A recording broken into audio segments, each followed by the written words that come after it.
long wanted to cut off federal funding Mm-hmm. for Planned Parenthood. Is that then? But they've been unable to do so. Mm-hmm. Is that likely to change because of this? Well, it certainly revived the debate about it. Not only are congressional committees looking into it, but now at least 8 states are investigating it. It just so happens that a few of them have governors that are running for president in the Republican nomination.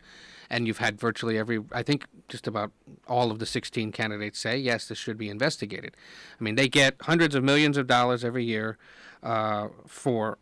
in government funding. As I understand it, just reading up on it again, some of it comes from Title X family planning funds or other federal grants, but most of it's reimbursement for Medicaid benefits. So that is what Congress is going to try to reconsider, is should it be eligible for that kind of a thing. I think Amy's point is a good one. You drive around Washington, you see those large billboards of abortion opponents with images of fetuses, and it tries to shock and awe.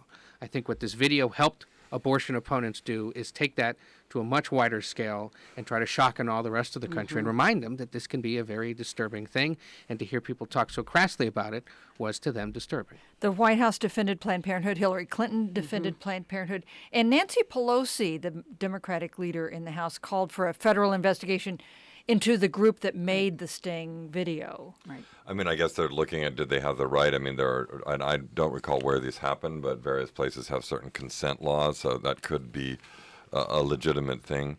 It's very hard to handicap, I think, where this is likely to go in terms of, it seems that Mitch McConnell has been certainly has been wanting to defund Planned Parenthood for some time.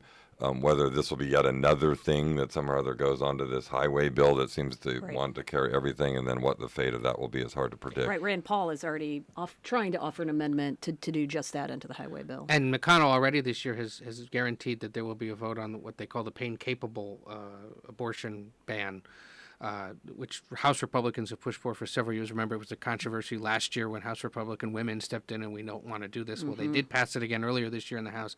McConnell has said it'll get a vote in the Republican-controlled Senate.